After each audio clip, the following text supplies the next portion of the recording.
America. We are endowed by our Creator with certain unalienable rights: life, liberty, and the pursuit of happiness. At Grand Canyon University, we believe in equal opportunity, and the American dream starts with purpose. By honoring your career calling, you impact your family, your friends, and your community. The pursuit to serve others is yours. Find your purpose at Grand Canyon University. Private, Christian, affordable. Visit gcu.edu. Get emotional with me, Radhi Devlukia, in my new podcast, A Really Good Cry. We're going to be talking with some of my best friends. I didn't know we were going to go there on this. People that I admire. When we say listen to your body, really tune into what's going on. Authors of books that have changed my life. Now you're talking about sympathy, which is different than empathy, right? Never forget, it's okay to cry as long as you make it a really good one. Listen to A Really Good Cry with Radhi Devlukia on the iHeartRadio app, Apple Podcasts, or wherever you get your podcasts. Something that makes me crazy is when people say, well, I had this career before, but it was a waste. And that's where the perspective shift comes, that it's not a waste, that everything you've done has built you to where you are now. This is She Pivots, the podcast where we explore the inspiring pivots women have made and dig deeper into the personal reasons behind them. Join me, Emily Tish Sussman, every Wednesday on She Pivots. Listen to She Pivots on the iHeartRadio app, Apple Podcasts, or wherever you get your podcasts.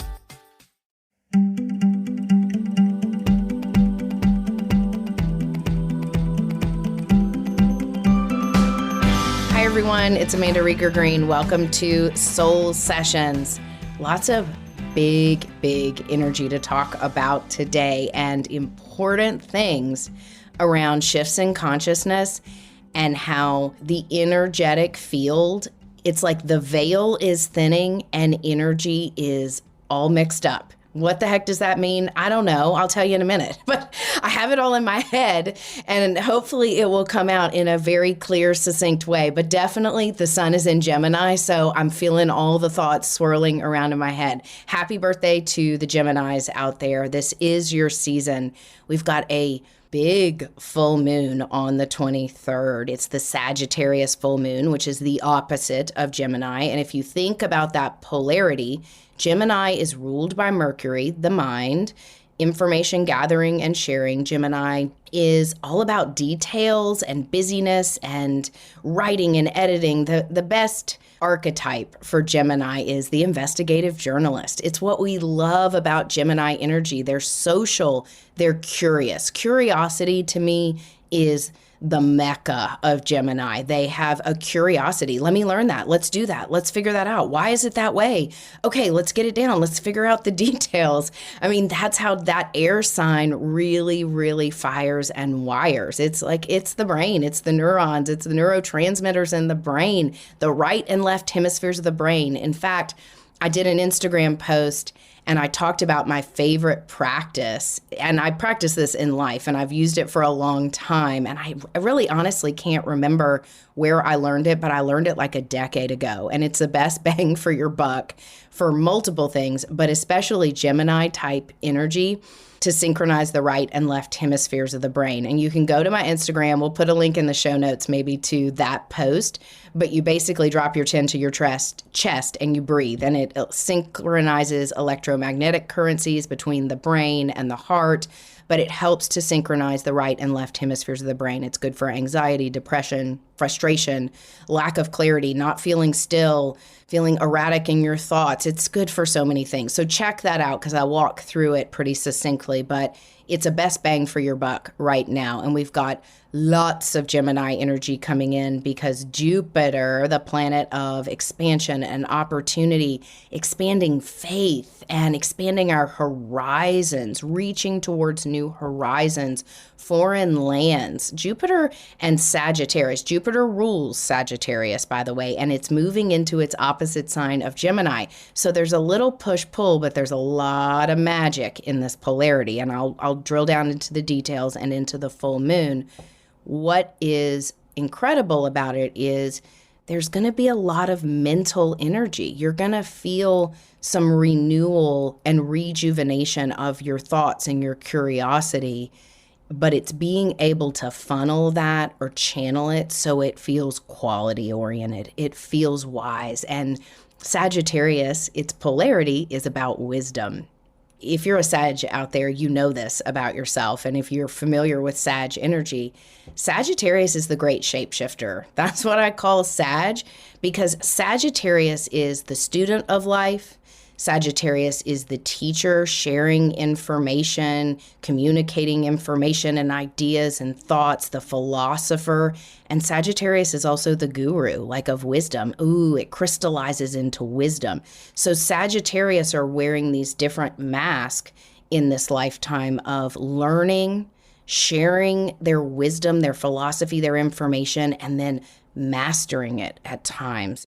Sag energy to me is very wise and expansive, and then they can run away with their own truths and ideals and ideas and faith, and it can be too much, too over the top. And then Gemini has that same proclivity with its mind, and it's communicating and it's socializing and gathering the facts and the data. Remember that Gemini is ruled by Mercury, and so is Virgo. And there's a little bit of a difference in that energy in the way that the planet Mercury rules those two signs. With Gemini, it is very intellectual. It's about communication. It's about day-to-day information gathering and sharing, connecting the dots. Again, the investigative journalist. When you look at the ruler of Virgo as Mercury, Virgo is about practical, tangible action. Virgo is Earth. So there's a different way that mercurial energy translates when we connect it with Earth, which is practicality. And we've had so much Earth energy. We're shifting collectively now from a phase of a lot of earth and water to a lot of fire and air. And for us fire and air signs, I'm excited about this because it's my jam. It's my polarity. I don't have a ton of fire in my chart, but when I have more air and other fire transits happening, it fires me up. But what's important? Tapping into my earth and water, those other polarities where I'm grounded, I'm really paying attention to my emotions, my subconscious, the watery signs, the watery energy. All of the elements are important, and balancing them and working with them.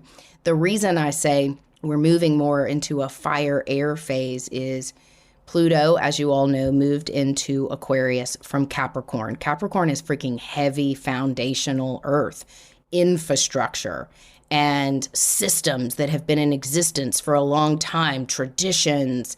I mean, Capricorn is not only masculine, at its highest, it is a divine masculine. Because what's the opposite of Capricorn? Cancer, the feminine, and the divine feminine, ruled by the moon. So we've had that transit, which is a big shift. We've got the north node of the moon in Aries, which is a fire sign. So the opposite of Aries, where the south node is Libra, air sign. So we've got that big shift. We have Jupiter moving into Gemini on the 25th, and it'll be there for a year, so till next June sometime. And then after that, it moves into Cancer, so we'll get a flush of water after that. But that's down the road, peeps, down the road. Also, in 2026, Uranus, that's in Taurus, where we have this big conjunction of Jupiter and Uranus in Taurus, Uranus will move into Gemini in 2026. Saturn is also in Pisces, water, and I can't remember the dates exactly, but I think in 2026 is when Saturn will move from Pisces into Aries, fire. So there's a lot of precursors and glimpses of and taste of this more fire air energy, and what that signifies. Why I'm sharing that with you is the pace speeds up. Things happen faster. Things can feel out of control, too big, too fast, too soon, overreactive, and paying attention to that. And one of the reasons, especially a couple of podcasts back when I talked about the root chakra, getting still, getting grounded, using the root chakra to connect to your energetic boundaries. There's a method to my madness, like in my intuition and the way this works and putting these cosmic dots together. That stillness is something that is really imperative to cultivate. And if you have a lot of fire in your chart, if you've got a lot of air in your chart, you're typically a mover and a shaker. And sometimes you discount the emotions or the sitting still for the sake of sitting still and being still and knowing There's value in the stillness and there's value in action, finding balance in those things. And Elizabeth, my producer, and I were just talking about this before we started recording the podcast, but we were talking about our monkey minds. And shout out to Elizabeth Fazio, my producer. She's a Gemini. She is a Gemini, and she is a rock star Gemini. And it's one of the reasons we collab and vibe easily. She picks up where my Libra energy leaves off, and she makes things happen. She's a great editor. She's really quick on her feet. She has some of those beautiful Gemini qualities that I appreciate. Libras, we're a little sloshier, even though it's air, because the pendulum and the scales get out of balance, out of whack. But the Gemini's just like, just do it. Just go for it. Let's get it done. And I think of all the heavy Gemini energy in my life, and especially the women friends that I have that are Geminis. They're just do it kind of people. They just make shit happen. Excuse the language, but like there's no doubt about it. They make stuff happen, even if it's wrong. Like, and nothing is right or wrong, but even if it's reactive or even if it's wrong, there's an attitude to them. Well, let's just do it. Let's just make it happen. I'll travel. I'll come see you. Okay, let's go do this. Let's make this phone call. Let's send this email. And that's what we love about Gemini energy. So with this flux, this big flush of energy with Jupiter moving into Gemini, and that's on the evening of the 25th, know that you're going to feel some stimulation, especially in the next couple of months. So know that when we have big transits like that, Jupiter's in a sign for about a year at a time, there's a changeover period. There's a shift. There's an awkwardness. Notice if you feel between, let's say, maybe this Sag full moon, as Jupiter's in that 29th degree, we call that the anaretic degree of a sign of Taurus before it moves into Gemini, and then Jupiter moving into Gemini on the 25th. For the next few days after that, notice if you feel some jerky, push-pull, awkward energy within yourself.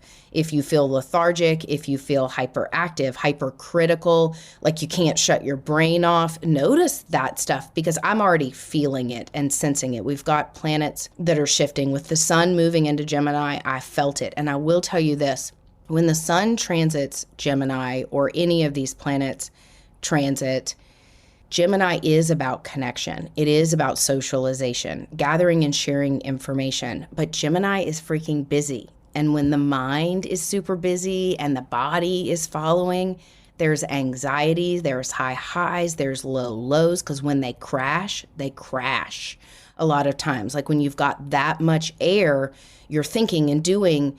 And sometimes that slowdown, it can be like really high highs and low lows. So finding your balance, finding your flow, figuring out your pleasure and your play versus the things you're accountable to, what's on your plate, what your responsibilities are, and being able to enjoy both in a day. Even if you have a busy day, you have a lot on your plate, and it might feel or be overwhelming. You're already running on empty because you just have life happening and tough scenarios going on.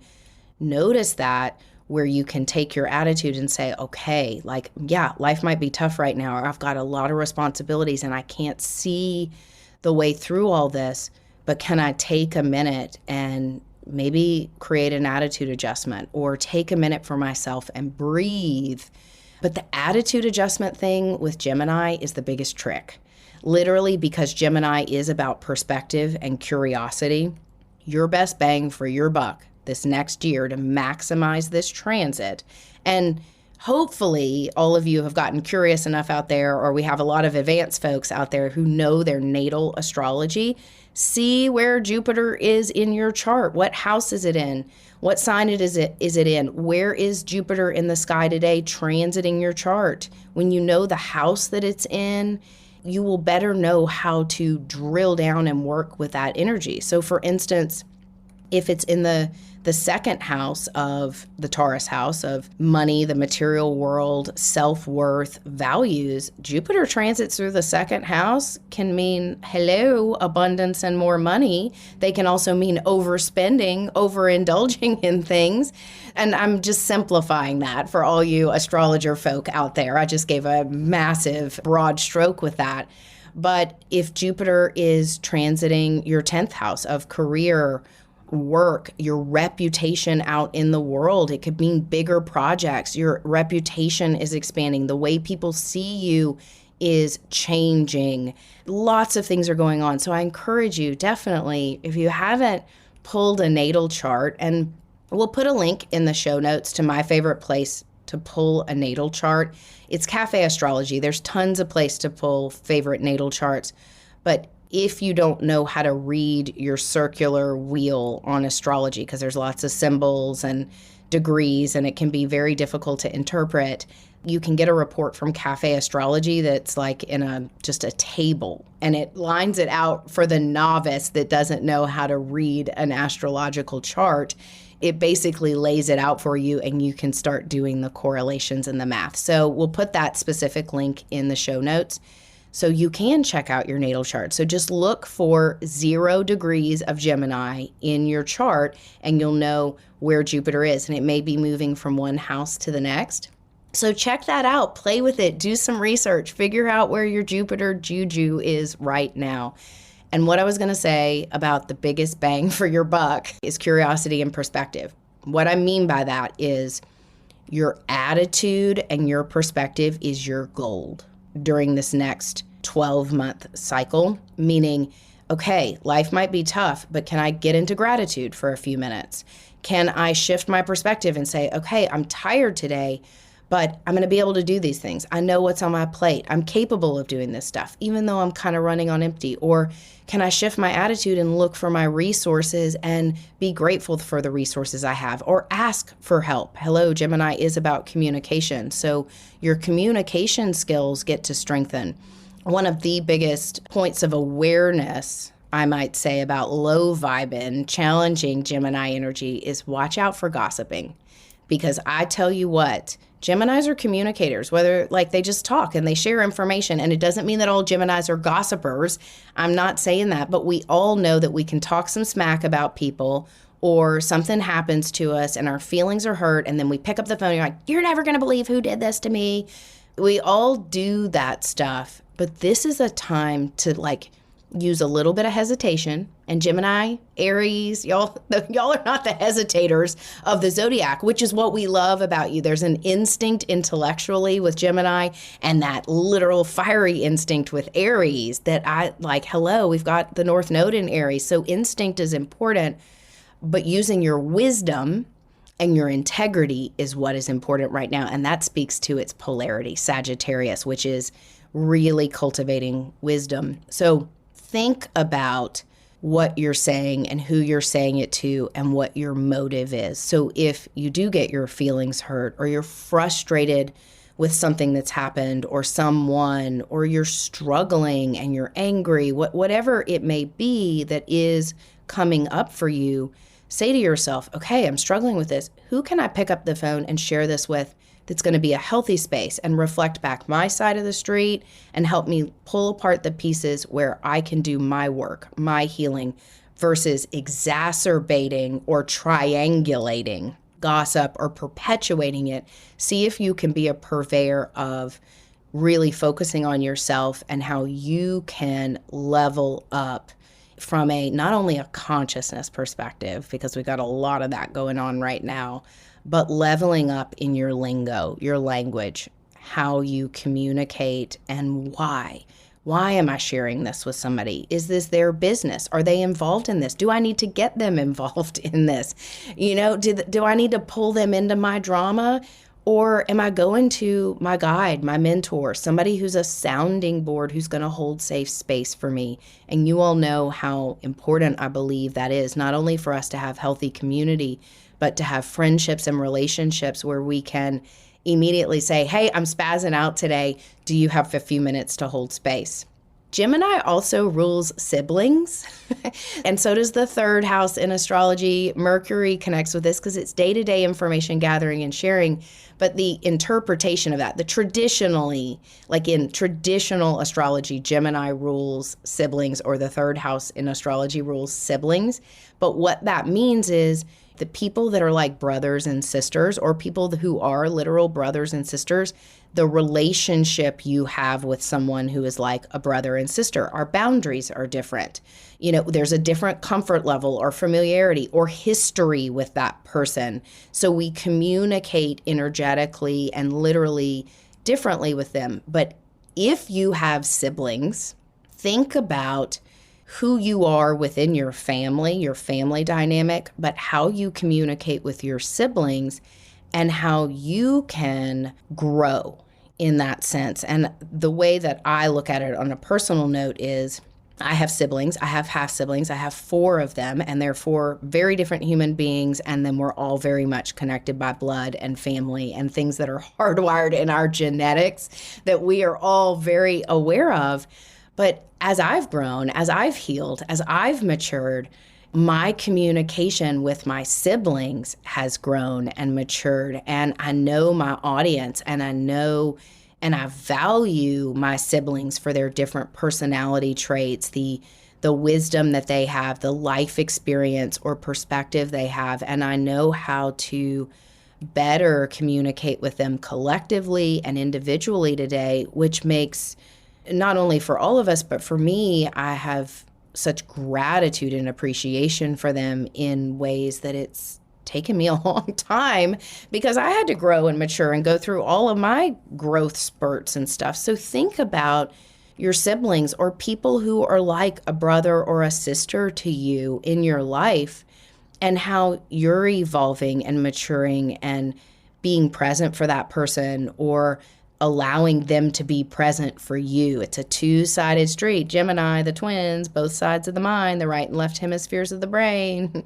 giving and receiving, because that's what those 2 sides of the brain are about. They're about lots of things. Okay, again, broad stroked there. But the hemispheres of the brain are about the extroverted part of getting things done, the practical, the pragmatic, the box checking, the linear, the data-driven side, and then the intuitive, the creative, the receptive, the ethers. So Gemini gives us the opportunity to engage our brains, our thoughts, to level up not only our cognition, but our consciousness. Because if you think about this, Gemini, using my word, I think, that's so Gemini. That's Gemini, right? I think, therefore I am. And that's like so Gemini Sagittarius. I think, therefore I am, because it's very Gemini, Sag, philosophical, and true. I'm like laughing about this because I feel like the Gemini energy is surging through my body as I'm talking to you all. Like Elizabeth is like on the call with me laughing too, because my energy is like, yes, I love Gemini. But then, hello, maybe I don't sound very grounded, and I am grounded right now, but I get super excitable. So you can feel the exuberance there. Anyway, so just pay attention to these things. And for the Sagittarius full moon, McDonald's presents Burger Reviews by Hamburglar. Today's review, the hotter, juicier classic burgers. Mr. Hamburglar. Robble, robble. He said, of all the McDonald's burgers I've ever hamburgled, these are the hottest, juiciest, and tastiest. Brabble. Hamburglary is on the rise. Get caught with a medium double cheeseburger meal for $6. Price and participation may vary. Promotion pricing may be lower than meal price. Comparison to prior classic burgers. Ba-da-ba-ba-ba. Hey parents, looking for something fun to listen to in the car with your kids? Blippi and Mika have a brand new podcast, Blippi and Mika's Road Trip. Each week, the Blippi Mobile will take your kids to amazing places. Click, click, put your seatbelts on, get ready for a ride, we're gonna have some fun. They'll explore and listen to the sounds of amazing places like farms, racetracks, the moon, and even construction site! That's right, Blippi. Follow your ears, what do you hear? And they'll meet new friends along the way. Alongside Blippi and Mika, your kids will learn awesome new things about the places and things they see and hear. It's a fun, interactive listening experience for the whole family.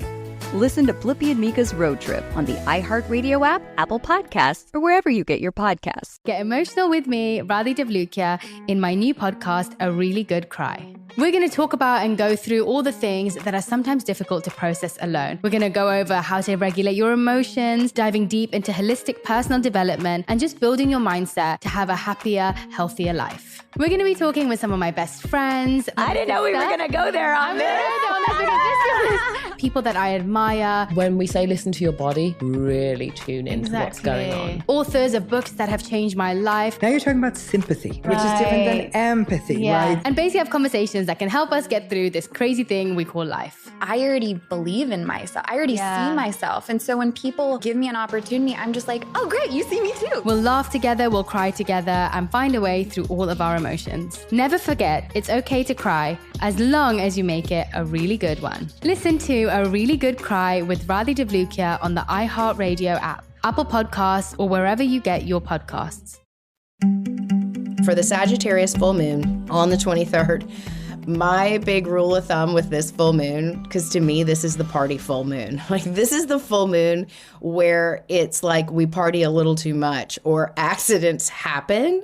So I would be mindful, because the moon is already shining. I would be really mindful of just being safe, being wise, being mature, being conscious of where you are and what you're doing the handful of days around the Sagittarius full moon, because it is an over-the-top energy, which can also mean the fire is burning not just bright, but you can be fueled by frustration or triggered or anger or be overreactive or spaz out about something.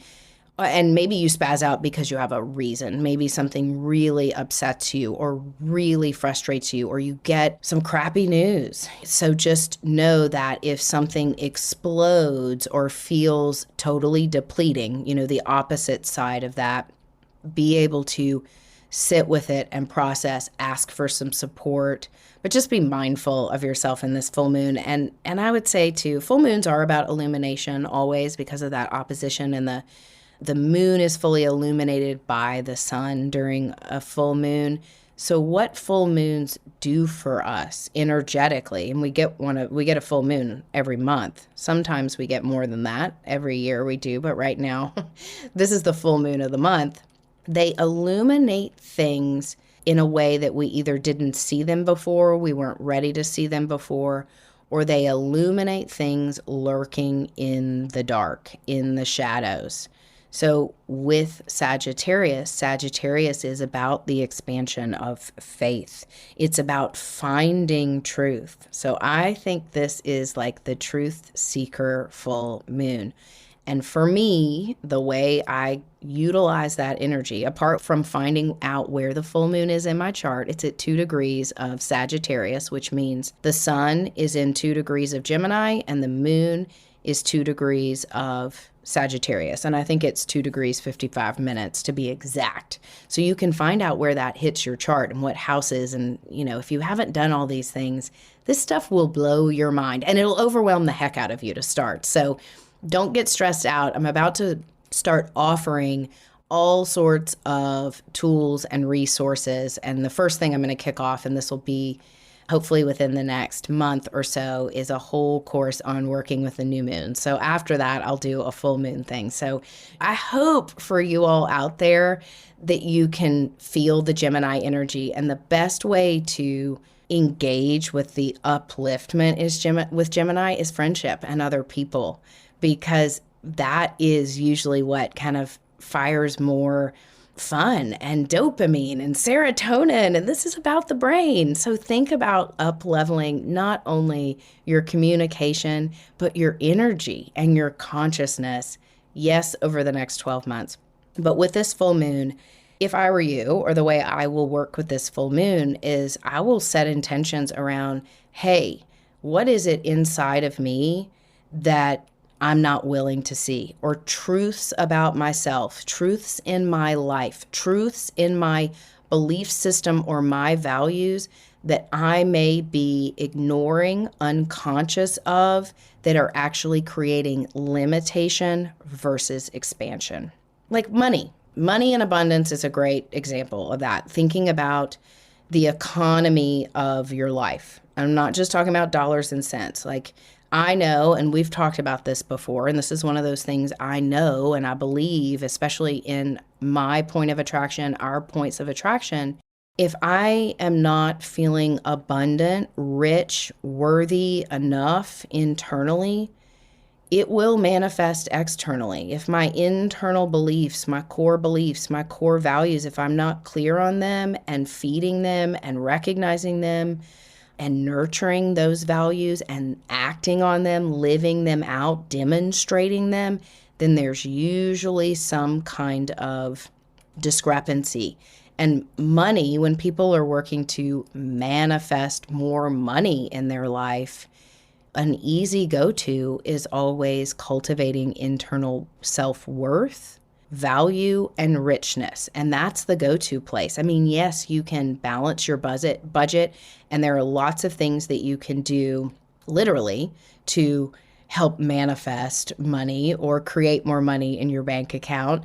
But a lot of times it's an inside job to start. It's, what is my attitude towards money? How do I feel about that? Am I respecting my money? Do I believe I'm worthy of being abundant? Or, if you want to be rich, if that's your thing, do I believe that I am really a rich person in life? And am I enriching in my life? Do I demonstrate and embody enrichment, richness in my life, or am I living in constant lack and not enough, and I'm not gonna have enough, and I'm gonna be working hard always to create my money, safety, security, abundance? So you can see when it goes to digging down during this full moon and getting clear on some belief systems that may be contradictory to what you're trying to or wanting to manifest in your life or see come to fruition, this is a good moon for telling the truth to yourself. Searching, seeking for your truth right now. And I would say don't get overwhelmed in that, because it is a Sagittarius full moon with that Gemini energy, which is like, more is more. And it's actually like, just pick out one thing, one limitation, one limiting belief that has repeated over and over or irked you, or it seems to be a hurdle that you can't jump. If it's toxic relationships, if it is something physically in your body that's been debilitating, looking at maybe your beliefs around how brilliant your body is. And if you believe, well, I've had this illness or I've had this disease and it's not going to get well. Doesn't matter how much treatment I have or what they do. I'm just always going to feel bad. I'm always going to have this with me. Well, always is a big word, another broad stroke, right? Looking at, okay, do I believe I could have a miraculous healing? Am I willing to heal that limiting belief that I'm always going to be sick, or I'm not going to be well, or I'm always going to be in dysfunctional relationships and I'm not going to find my person? Where is my person? And I'm not going to find my person. And I keep getting all these lemons and they're so hard and they aren't good communicators, or they betray me, or they don't love me enough. Like, just thinking about that stuff and getting clear with one thing, one truth about you that is dark, meaning that's limiting you, that's heavy, that's weighing you down. This is the moon to identify it, reach into the darkness, reach into the grab bag and grab it out. I think about when I said that, we went to see Dune 2 a few weeks ago. He puts his hand in this box with this witch woman, or whatever, and he has all this like memory and emotional pain, like his hands being burned off and things are happening. But I think about this moon as putting your hand in the dark box.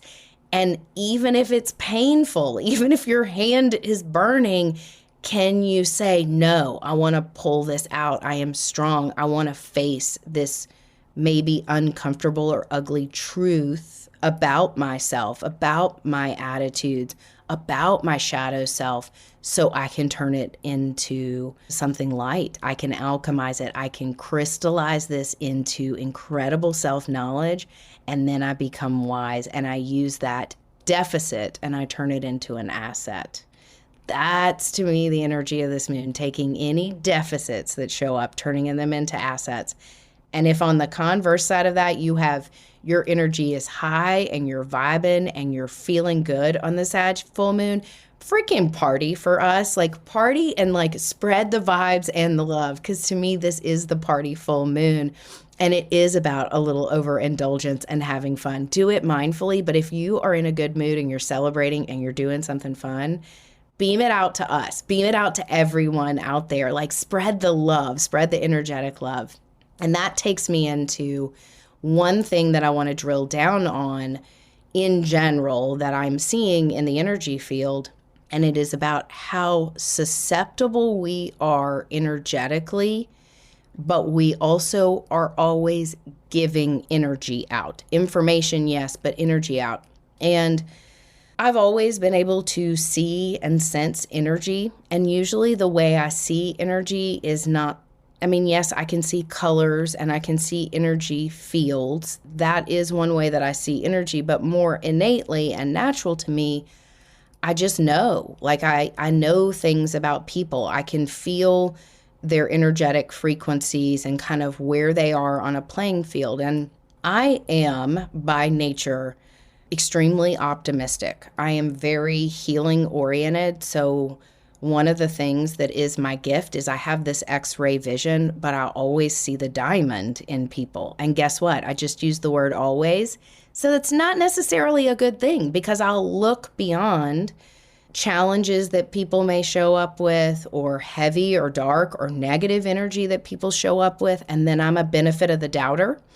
And I've been this way for a very long time. And I've done some work around it personally in the last couple of weeks, just some self-examination and reflection, because there's something in my childhood or around some time where it's like, they may not be very nice, but they didn't mean it, making excuses for people's bad behavior, or it's okay, and being a punching bag. And I'm certainly not so much a punching bag, but I can look at behaviors where I've been passive. I've certainly been passive aggressive, but I've been passive or too acquiescing, too forgiving. Hello, I'm a Libra. That is a little bit of our nature, which is a challenge because we don't always speak our truth. We don't always say, no, that wasn't okay. And of course, those are skill sets. If you're a Libra out there and you know what I'm throwing down, you get it. Learning to be able to set boundaries, say no. But with our energetic currency and economics are changing. Yes, if you look at the market and what's going on with inflation and the economy, stuff is going on. I sat next to a mortgage broker the other night at this wedding. He's a banker, actually. But he was talking about how usually they can make these projections and usually they're 2 years out. He knew what he was talking about, right? But he was saying, I go in there now and I can't even project. I can't do this. And it's like just trying to keep my head above water because yes, the economy is changing. The game is changing. The rules and regs are changing. Lots of things are shifting. But I want us to think about this as our personal economy, our personal economics as far as our energy field. So I want to give you an example of this. When I was telling you that I can read energy, I can see energy.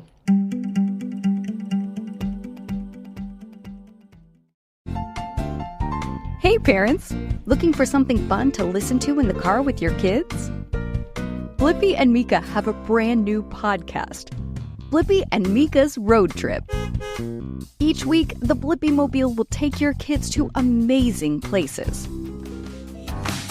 Click, click, put your seatbelts on. Get ready for a ride. We're gonna have some fun. They'll explore and listen to the sounds of amazing places like farms, racetracks, the moon, and even construction sites. That's right, Blippi. Follow your ears. What do you hear? And they'll meet new friends along the way.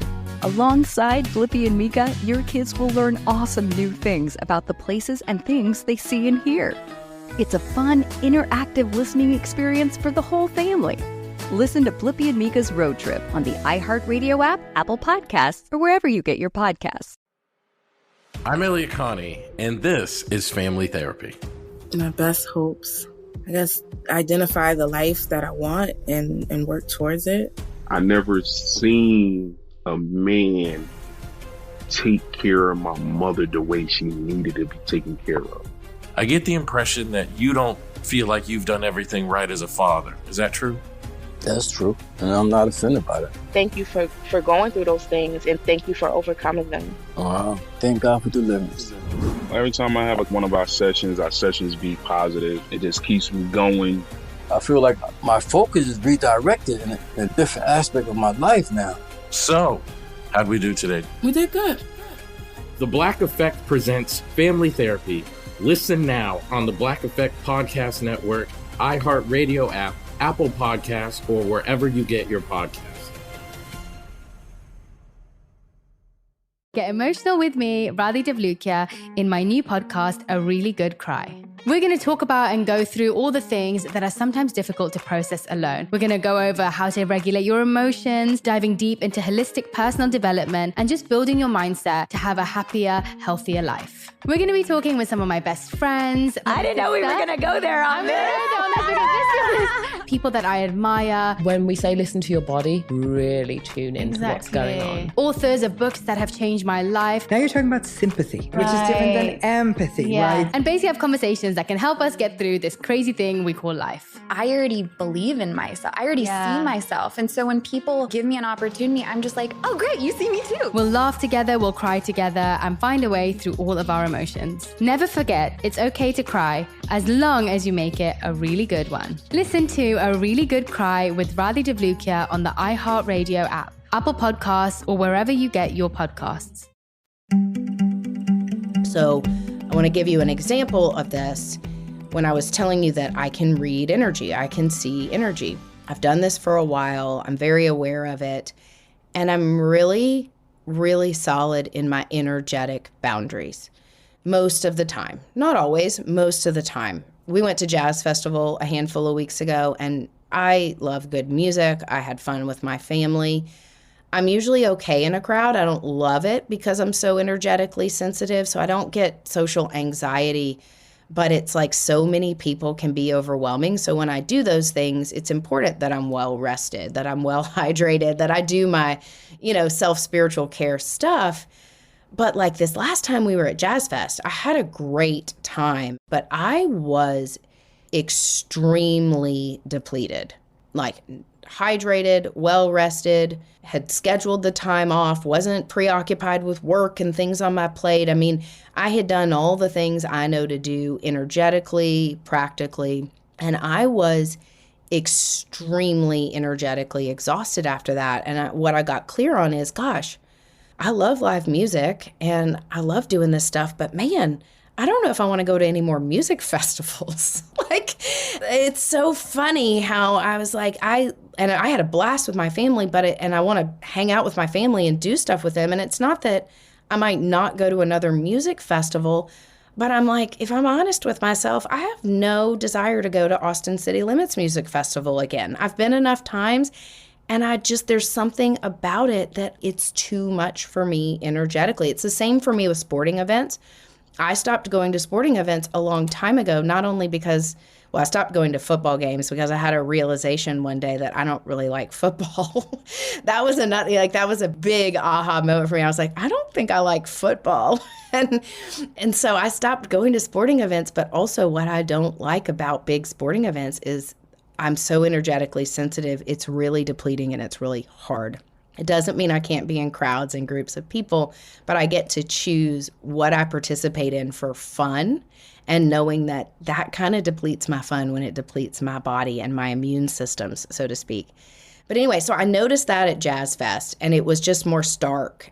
Well, I had my big event that, again, shout out to everybody that came, because I am getting so much amazing feedback and really some cool stuff about people and energetic shifts and frequency shifts and things that have happened after the fact that are kind of blowing my mind and exciting me for people, and also reminding me of how powerful and empowering healthy community is, and expanding consciousness, and how it has these ripple effects.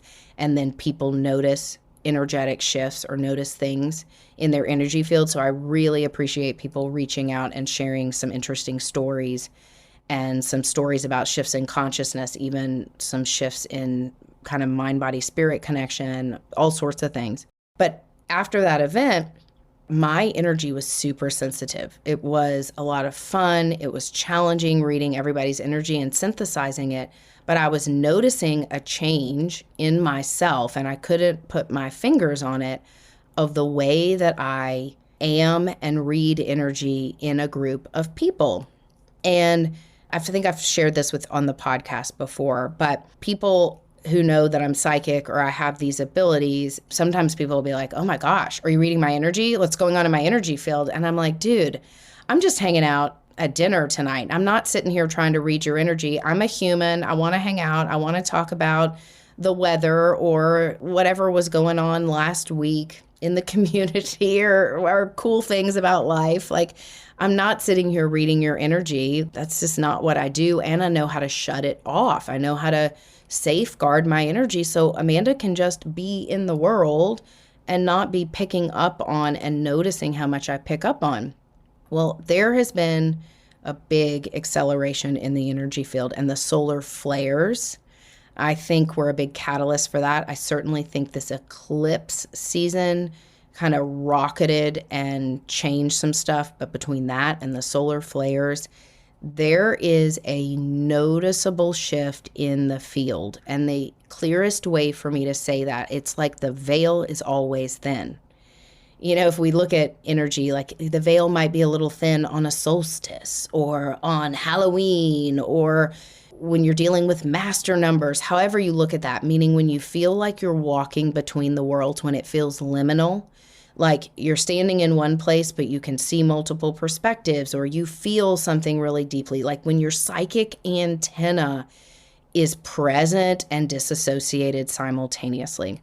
I'm hoping I'm explaining this to you in a way that resonates however your intuitive gifts translate. So if you have very rich dreams, if you've seen a lot of activity in your dreams, if that's firing for you right now, if you've got a lot of precognition where you're thinking something and it happens, or you have a gut feeling and you make a change in something and you're so thankful you did, if you are extremely empathic and clairsentient and really feeling other people's feelings and other people's gunk, if you've been taking a lot of stuff personally recently or getting your feelings hurt, yes, it may be you, but it may not be you. It may be that your consciousness, your energetic currency and sensitivity is shifting.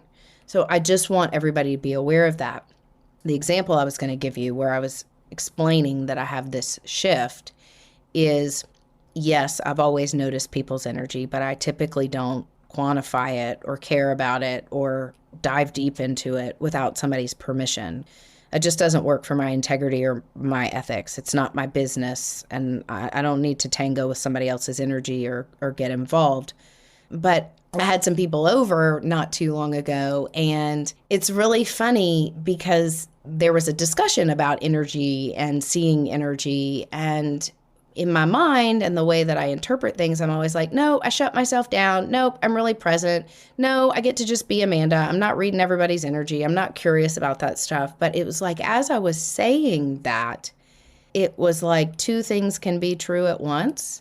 Even though my energy was my regular energetic intention and boundary to be able to be Amanda, to be social, to enjoy my friendships, to connect with people, to do those healthy things.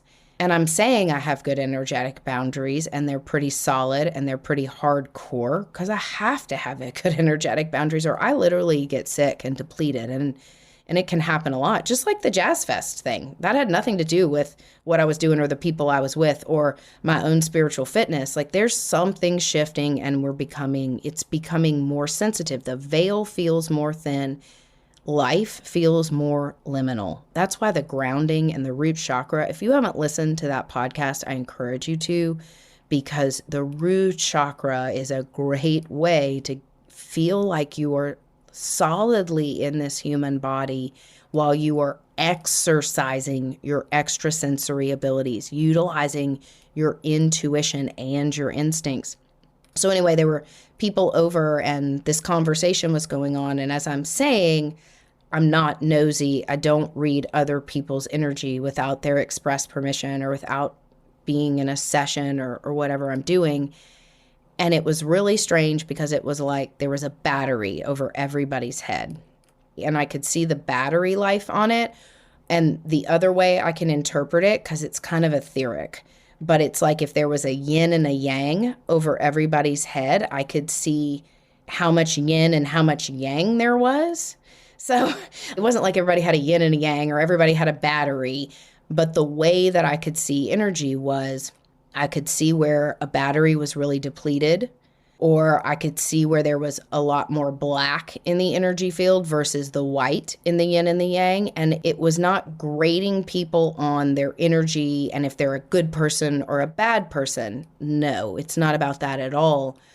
But I could literally see everyone's temperature exactly as they were for who they were. And it was not judgmental. It's just, it was so apparent. And because what I shared with you about being the benefit of the doubter, meaning, oh man, maybe they're just struggling today. Maybe they're in a heavy mood. Maybe they got a lot of crap going on, but they're nice. They're loving. They're trying their best. It was almost like I could see everyone at face value, but also see how the heavy, dark energy in their fields was literally taking over the lightness in the space. And these are good people. These are people I know well. These are not unhealthy, crazy, wild strangers in my house. I'm not talking about being a jazz fest and taking people's temperature. Think about that. That's overwhelming as all get out, right? But like, I could see how people's heavy energy, fear, worry, insecurity, self-pity was very clear in their energy, and it left a very clear signature in my environment. And I always know energy is doing that. We are always gathering and sharing, sending and receiving, transmitting energy, transmitting and receiving energy. There is a confluence of energy when we talk to somebody on the phone. When I'm talking to you on this podcast, I'm beaming out energy. So it's important to me that when I show up and I podcast, or when I show up for a reading with a client or go do an event, that I am coming and I've done my personal work, or I've worked on my own fears and darkness. It's not like they just go away. Like, we all have a shadow, and that shadow is relevant and helpful. But if I show up with the intention of I'm coming here to be open, to be loving, or if I'm sad, if I'm worried, if I'm frustrated, in a bad mood, can I say, hey, by the way, I'm in kind of a mood today. It's not y'all, it's me. So if my energy is heavy or if it's off, it's my stuff. That right there will help clear your energy, by the way. It doesn't heal it, but if you know you're walking into a work meeting and you didn't get a good night's sleep and you had a baby that was crying all night and you're just trying to like get things together and you're not prepared for that meeting because you're freaking tired. I don't mean that you have to go tell everybody at the business meeting you're not prepared, but you can walk in and say, hey, let's do this meeting. If my energy's a little off today, I'm kind of running on empty. I had a tough night with my baby. And if you're not comfortable to say that because if that was a professional crew and you're feeling like it's going to jeopardize your credibility, first of all, I don't believe that it would, because I'm of the mindset that I'm like, hey, I'm off today, y'all. I'm going to do my best. And if I need a few of you to help me, but that's not my insecurity. So it is other people's insecurity. So you got to do you and modulate you. But if you are in that business meeting and you don't feel like you want to disclose that you don't feel like you're on your A game because you're tired, what you can do is stand still for a moment before you walk into that meeting and get honest with yourself. Hey, I don't feel like I'm on my A game right now, and I've got to go do this meeting, and I want to do it well, and I want to perform and do all the things, but man, I'm tired right now. Hey, soul, hey, higher self, I'm running on empty, and I'm going to go be accountable in this meeting. Give me some oomph, give me some zest so I can go in and use my light, and I can actually feel revitalized through it, and I can give beautiful energy and information and whatever you're sharing in that business meeting, but I'm also receiving at the same time, and I'm leaving my energetic mark on that space higher than maybe I even feel right now. I mean, and that is a self-awareness and a detail that, I mean, it's not an easy thing for anybody to do, to be cognizant and self-aware enough to go into a business meeting, even if you're feeling run down, and to set the intention that you're going to get the information you need, you're going to run it well, you're going to share your information, and you're not only going to leave a beautiful imprint, a healthy, wise imprint on that meeting, but you're going to walk away from it revitalized. That intentionality goes a long way, and it will also help with your juice, your energetic resources, the economy within, your energetic currency.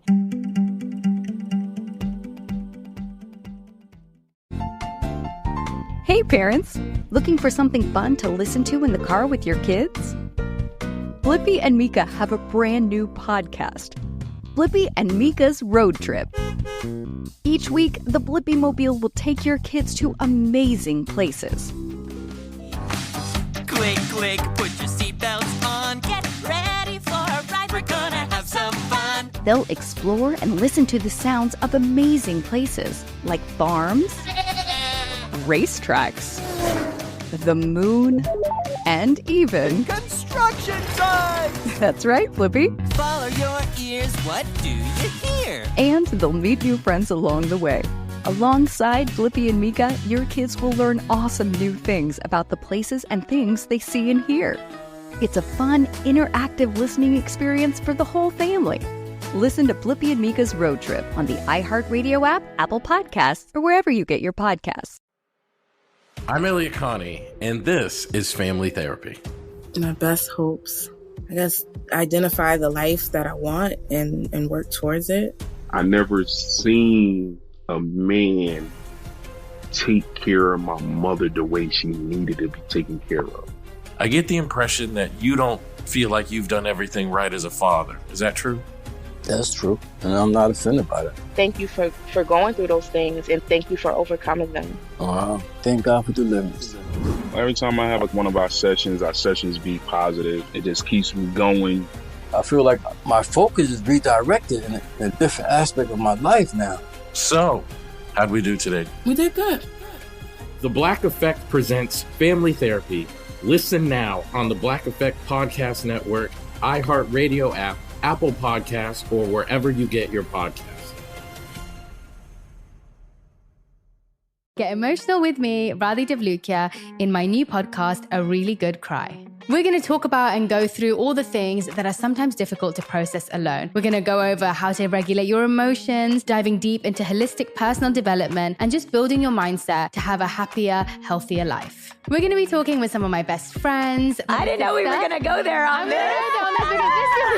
People that I admire. When we say listen to your body, really tune into what's going on. Authors of books that have changed my life. Now you're talking about sympathy, which is different than empathy, right? And basically have conversations that can help us get through this crazy thing we call life. I already believe in myself. I already see myself. And so when people give me an opportunity, I'm just like, oh, great, you see me too. We'll laugh together, we'll cry together, and find a way through all of our emotions. Never forget, it's okay to cry, as long as you make it a really good one. Listen to A Really Good Cry with Radhi Devlukia on the iHeartRadio app, Apple Podcasts, or wherever you get your podcasts.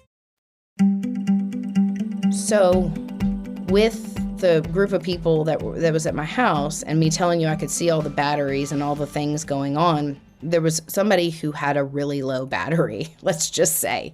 And I made an effort a few times to engage with that person personally. How are you? What's going on? And they were just in a wonky space and a wonky place. And I don't think it was just a bad day. I think it was some really heavy stuff that they're processing and what's going on in their life. But here's what happened. Their energy was so heavy that they were really brooding in it. And I know what it's like to brood. Like, I am raising my hand, I can brood. I have a lot of Scorpio energy in me, and we're brooders. Like if you've got Scorpio, and you Scorpios out there, you know, y'all are intense. You're like, let me get down to the truth. Let me get down to the darkness. Oh, the darkness is comfortable. Let me stay here. Like, you all know, I've got a lot of Scorpio, so I get the brooding. But when someone is brooding and they may know they're kind of tired or depressed or have stuff going on, it really can leave a residue, and it impacts other people, whether they know it or not. And what happened is, for a few days after that, literally I could feel the energetic imprint, the heaviness of that person's story, that person's stuff all over my space. I would walk places, and it was almost like I would be walking from the pantry to the sink, and I would walk through like a cloud of energy. It was that delineated, that clear. And of course, the Amanda, the ego small version of me, is like, oh my gosh, they don't like me.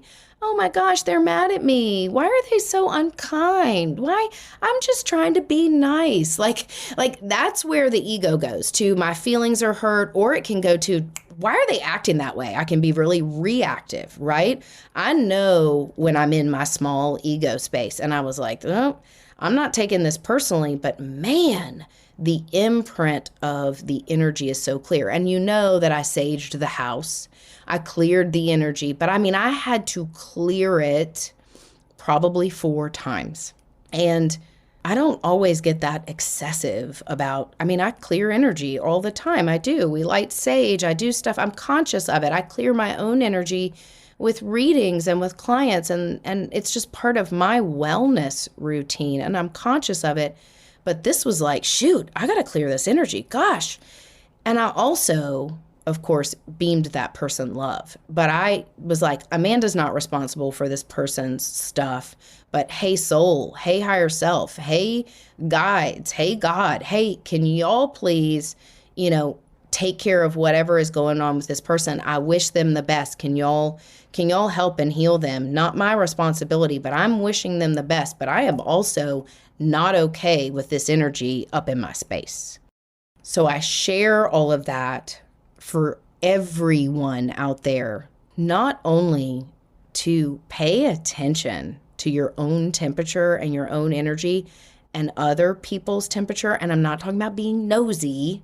I'm just saying, when you feel some heaviness in someone or around something, you don't necessarily have to say, hey, how are you? What are you doing? You don't have to go get up in their business and insert yourself in their energy field, but you can say, ooh, wow, that feels a little bit off, or maybe they have something going on. Okay, I'm clear, I'm present. You bring your aura in, aura in, aura in, aura in. So it's like about 6 to 8 inches around you, and infuse it with light. And then you beam them a little light if you have the energy to do that or the wherewithal to do that. But on the converse side of that, which is what to me is more beneficial and very important, is what is your energetic temperature? What is your mood? What do you have going on? And when you go out into the world, or when you engage with people, whether it's a phone call, a business meeting, your family, it's hard with family, right? Day in and day out, or the people that you live with, your roommates, your spouse, your kids. I mean, that's more enmeshed, and that's a little bit more intimate and different.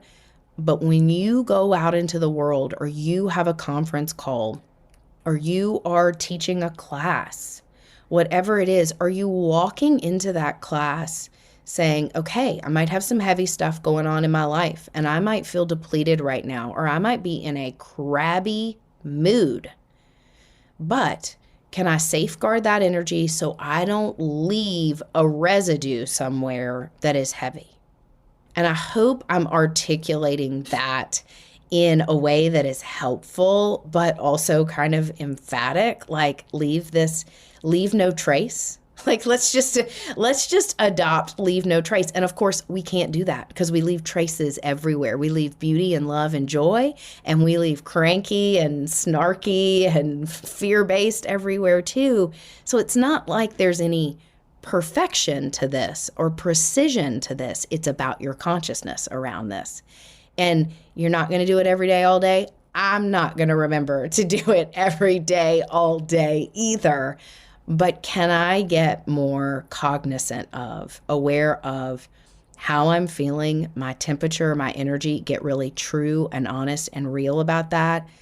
And if I'm in an environment with some people and I'm being triggered and I'm feeling insecure or I'm feeling annoyed by somebody, can I notice that within myself and immediately say, okay, Amanda, this person might be triggering something in you and you may be annoyed or judgmental or feeling smaller than or sorry for yourself, but hold on. Do you want to project that out unconsciously?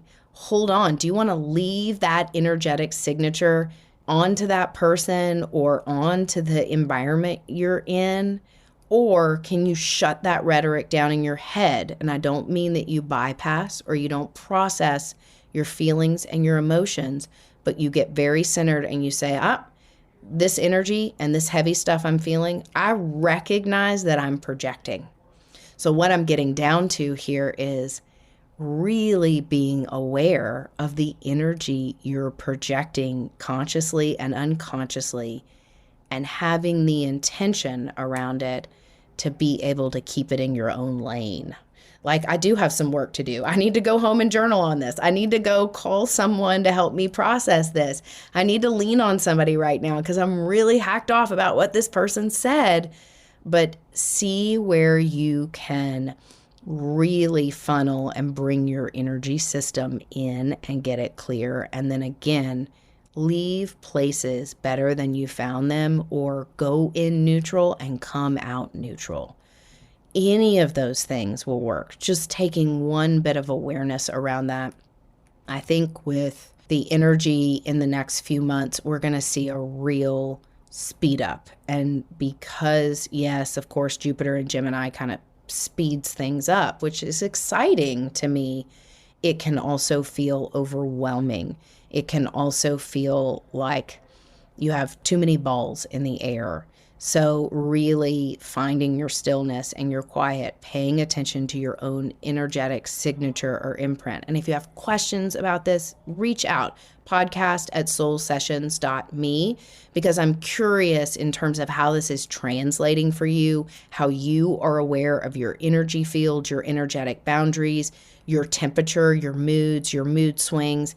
If you've noticed when you go somewhere and you just start to shut down or get insecure or get uncomfortable, recognizing that that leaves a signature and saying, okay, how do I clean this stuff up? Or how do I, really work on keeping my stuff in my lane so I can funnel it and alchemize it? Because the opportunity here is alchemy. The opportunity is your mind and your consciousness are wickedly powerful. This is empowering stuff. And the more that we look at our darkness and the more we focus on the energetic imprints that we leave, the more conscious we become, the more consciously intelligent we become, the more powerful co-creators we become, the greater our point of attraction comes. And then guess what happens? Happiness, joy, love, peace, ease, right place, right time energy, synchronicities out of the wazoo.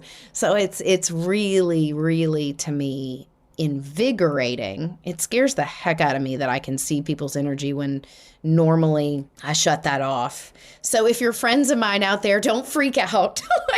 like I keep thinking that like people are gonna be like, well, I can't go hang out with Amanda because she's just gonna be reading my energy field. And no, I'm not gonna be reading your energy field. But what I am going to get better about is if your energy field is low and I can feel it and it is impacting me or impacting the environment we're in, I'll do my best to gently say, what's going on with you? Is something going on? Do you need to talk? Or, or you feel a little off today? Or maybe I keep my mouth shut and I just beam them love. So I feel like I just told on myself big time there with saying all that. And hello, Gemini.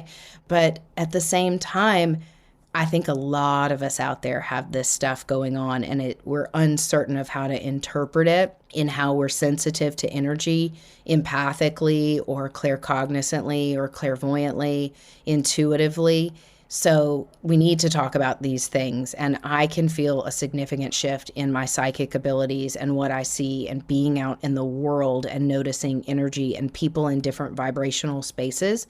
And it doesn't make it good or bad because I'm not judging it. I just am very aware of walking into environments where I'm on one frequency and somebody is on another. And it's not good or bad, right or wrong. It's just I'm hyper aware of it. And I'm like, oh, okay. We're not on the same vibe, but like, that's no big deal. It's not a negative interaction. It might have been a necessary one, but I'm in a different space and I need to find my other people that are in that vibe with me, in my tribe.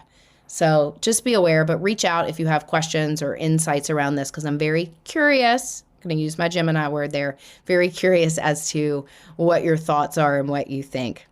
I hope you all find some good value in this and really can dig down and find your truth. Get really honest in these next handful of days. Find that one limitation or that one dark truth that you're ready to identify and heal, because I think there's a lot of momentum behind the energy field in that, and you'll feel and see the difference in the weeks ahead if you can kind of grab onto something that you're a little bit afraid of and start to embrace it as some full moon magic. Let's call it some Gemini Sagittarius magic.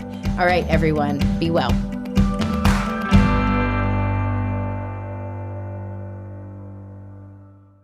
Get emotional with me, Radhi Devlukia, in my new podcast, A Really Good Cry. We're going to be talking with some of my best friends. I didn't know we were going to go there on this.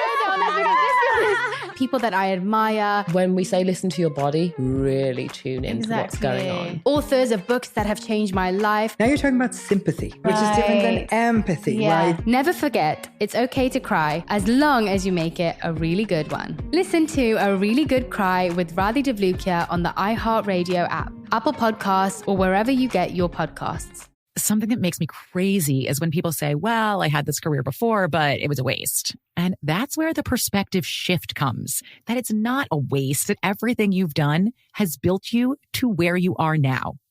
This is She Pivots, the podcast where we explore the inspiring pivots women have made and dig deeper into the personal reasons behind them. Join me, Emily Tish Sussman, every Wednesday on She Pivots. Listen to She Pivots on the iHeartRadio app, Apple Podcasts, or wherever you get your podcasts. The Therapy for Black Girls podcast is your space to explore mental health, personal development, and all of the small decisions we can make to become the best possible versions of ourselves. I'm your host, Dr. Joy Harden-Bradford, a licensed psychologist in Atlanta, Georgia, and I can't wait for you to join the conversation every Wednesday. Listen to the Therapy for Black Girls podcast on the iHeartRadio app, Apple Podcasts, or wherever you get your podcasts. Take good care, and we'll see you there.